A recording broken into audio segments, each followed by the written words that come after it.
Now going to question number 12, let's start with the prompt, which is asking us to support the researcher's hypothesis. And let's find out what it is. In these mountains, two plants establish themselves on soilless, nutrient-poor patches of rock. These ecologists use microscopic analysis to determine that the roots of the plants, which grow directly into quartzite, have clusters of hairs near the root tip.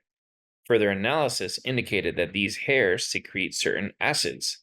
The researchers hypothesized that the plants depend on dissolving underlying rock with these acids, as the process not only creates channels for continued growth, but also releases phosphates that provide the vital nutrient phosphorus.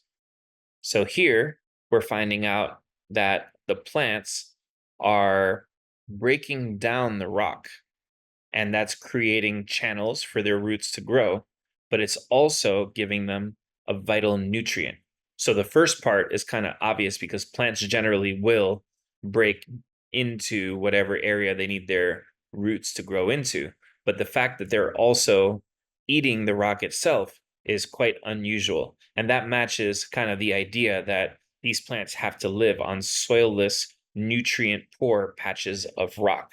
Therefore, they've adapted this ability to actually eat the rock itself and get nutrients from it. So let's start looking at the answer choices. A says other species in the same family are found in terrains with more soil, but with root structures similar to those.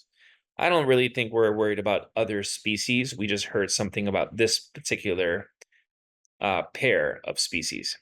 And looking at B, although these plants both secrete citric and malic acids, each species produces the acids in different proportions.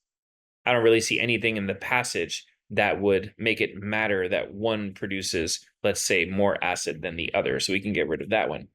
And C, the roots of the plants carve new entry points into rocks even when the cracks in the surface are readily available.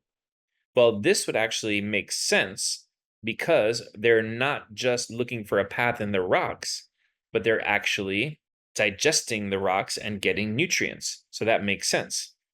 Now looking at D, these plants thrive even when they're transferred to the surfaces of rocks that don't contain the phosphates. That would kind of go against it because they're digesting the rock for their nutrients. So if they thrive in other places, it wouldn't really support the idea that they are getting vital nutrients from these rocks, as we're seeing right here. So we can get rid of D, and the answer here is C.